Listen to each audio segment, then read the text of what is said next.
El deporte es una manera de aliviar los conflictos. El deporte es una manera de unir ideales que de pronto sin él no son tan cercanos. El deporte y las figuras que en él se destacan hace que, por ejemplo, nosotros los colombianos nos unamos en una sola causa, independiente que esa causa no sea la de todos a diario. Pero como es la causa en un evento como el de ahora, el Mundial, se vuelve la causa de todos y nos olvidamos por un momento de los conflictos y las diferencias. Este es el ambiente de Bogotá, hoy 29 de junio de 2014,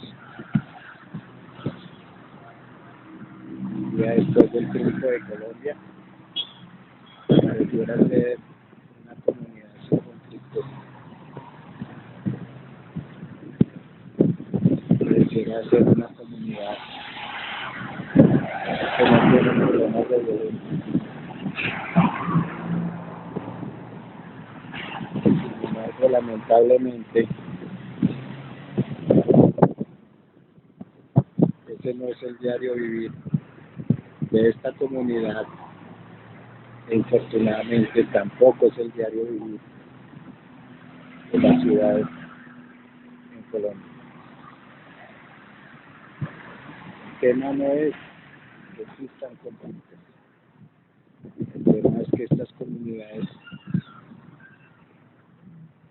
que hoy, calmadas por el triunfo de Colombia, en muchas ocasiones la solución del conflicto es utilizando herramientas violentas. El conflicto se puede entender entonces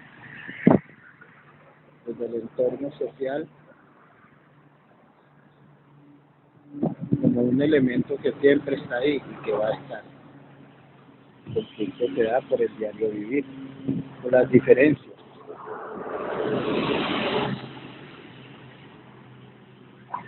Pero el conflicto necesariamente no es malo. Lo que es malo es la solución que hacemos, lo que buscamos para solucionar los conflictos. Hoy las comunidades han incluido las familias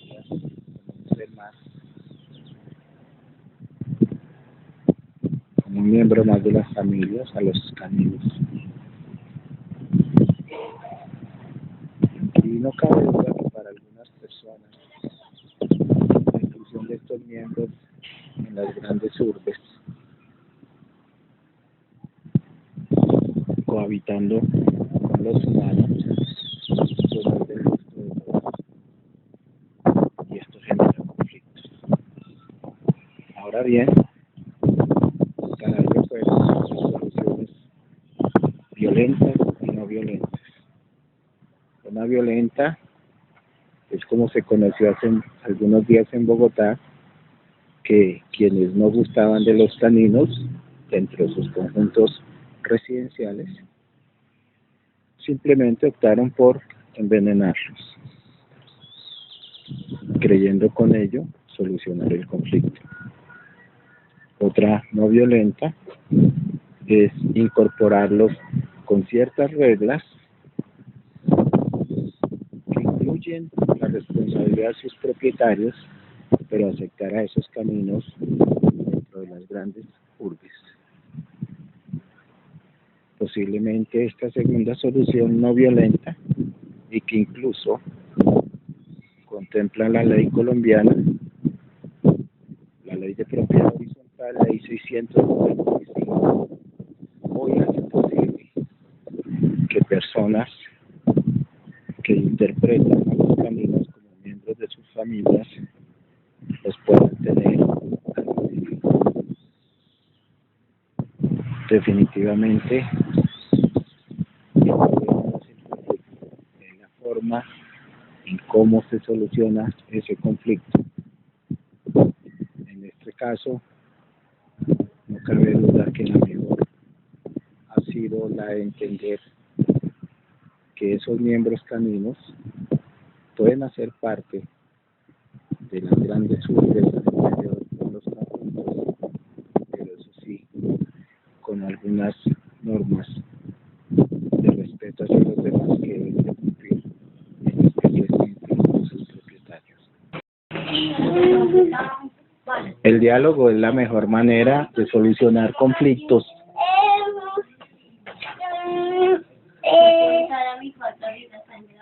Posiblemente eso se debe aprender de los niños.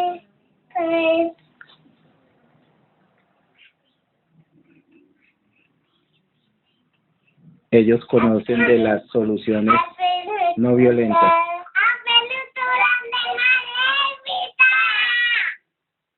Tienen su manera de expresarse, de hacerse entender.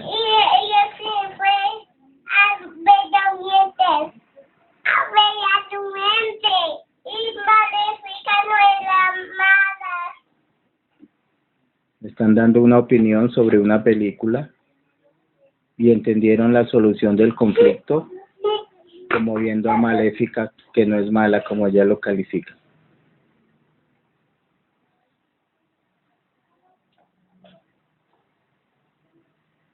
Esas son las soluciones a los conflictos. Una de las maneras es el diálogo. En este caso no se está necesitando ni de mediaciones ni de arbitrajes para la solución.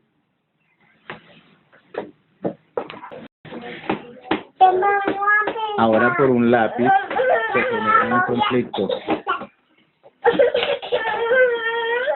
La posesión de los bienes, como los dicen algunos. Algunos estudiosos del tema dicen que el tema de los conflictos es cotidiano, la posesión de los bienes. Aquí hay un ejemplo por la posesión de un lápiz.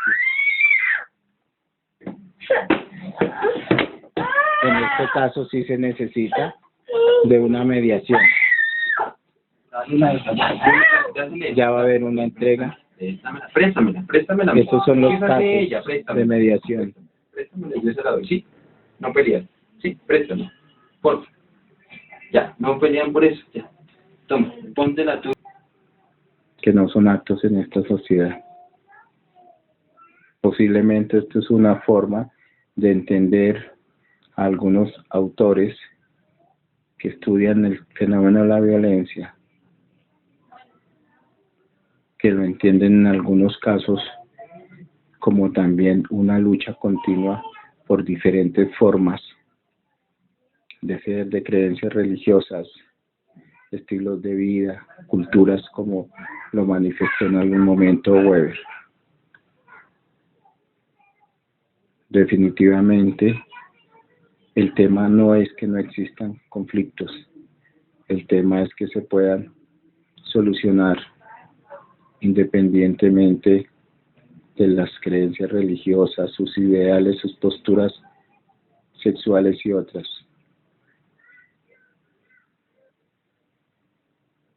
Veamos qué dicen algunas personas de la comunidad LG respecto al tema. Dicho control político primero, el gobierno nacional está quedado, está dormido, está haciendo una política pública desde hace 4 años. No me quiero imaginar si a ese ritmo vamos a reglamentar la paz que necesitamos afirmando. Primero, mucho control político, porque el gobierno nacional últimamente el discurso ha dicho cosas, pero no ha hecho prácticamente nada en 4 años.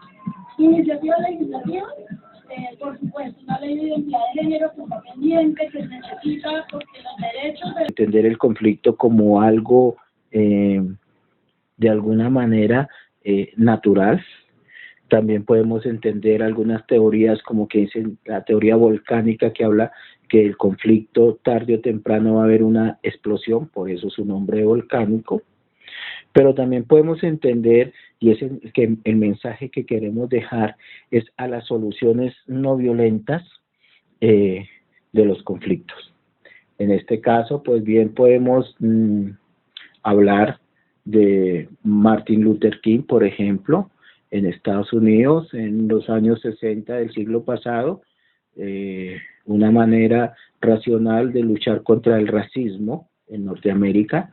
Podemos hablar de Nelson Mandela, que por ejemplo utilizó medios diferentes, utilizó el deporte, el juego nacional de Sudáfrica es el rugby y lo utilizó para unir tanto a blancos como negros. Esas son acciones no violentas. Podemos hablar de alguien que, del mismo Gandhi. Gandhi es una persona o fue una persona que siempre estuvo de acuerdo a solucionar los conflictos de formas no violentas. Es pues entonces claro que en los conflictos siempre habrán dos polos. Por ejemplo, algunas teorías, Weber y algunos estudiosos siempre decían que los conflictos existen es porque hay dos polos opuestos, llamémoslos así. O sea, si lo vemos desde el punto de vista del poder, habrá quien tiene el poder y habrá otros que no lo tienen y quieren llegar a él. Básicamente, entendiendo esto como una lucha de clases, es otra posición que hay respecto al tema. Sobre esto, pues el caso de Colombia no es ajeno. Colombia está abocado a un problema, a un conflicto armado desde hace cerca de 60 años, hoy expresado con el grupo de la FARC. Sin embargo, también podemos decir que hoy Colombia está adelantando un proceso de paz con ese grupo armado. Y aquí entonces vienen algunos elementos necesarios que podemos ejemplificar en los conflictos para la solución de ellos y evitar llegar a la guerra. Uno de ellos es la mediación. Normalmente en los conflictos es importante tener una tercería que de manera objetiva evalúe los diferentes puntos de vista. Esa tercería debe ser una tercería imparcial. En el caso colombiano, pues como vemos ahora en el proceso de paz que se desarrolla en La Habana, sobre el cual ya hay de los 5 puntos casi 4 definidos, esa tercería la ha tenido, por ejemplo, países como Cuba y Noruega. Es necesario tener. También se requieren arbitrajes. El arbitraje es otra manera de mediar en un conflicto. Y antes a esta, pues es la mejor, que ojalá todos la pudiéramos manejar. Sin embargo, en ocasiones, por nuestros diferentes puntos de vista muy personales, a veces muy subjetivos, nos olvidamos de la esencia de la solución de los conflictos, cuál es el diálogo. El diálogo se debe fomentar en los hogares. El conflicto o los conflictos generalmente surgen por causas que tienen algún nacimiento dentro de nuestros hogares. Es importante entonces que la familia asuma de nuevo el liderazgo de formación, educación y de que los futuros hombres y mujeres, o sea, los niños y niñas, asuman el conflicto como un verdadero diálogo. Es decir, entonces, nunca se puede decir que vamos a acabar los conflictos. Lo que podemos decir es que los conflictos vamos a hacer de ellos como una oportunidad. Vamos a hacer de ellos como una esencia de conocimiento. Vamos a hacer de los conflictos como un cultivo de oportunidades y de nuevas posibilidades. Podemos entonces hacer y entender con todo lo que se ha visto en este curso que los conflictos siempre van a estar ahí y que lo importante es que también las soluciones no violentas van a estar ahí y con ellas es que debemos actuar. Los conflictos bien manejados conducen a desarrollo, a crecimiento y a la paz. Los conflictos que se usan como herramientas, acciones violentas, conducen solo a tristeza, a pobreza y a detener el desarrollo.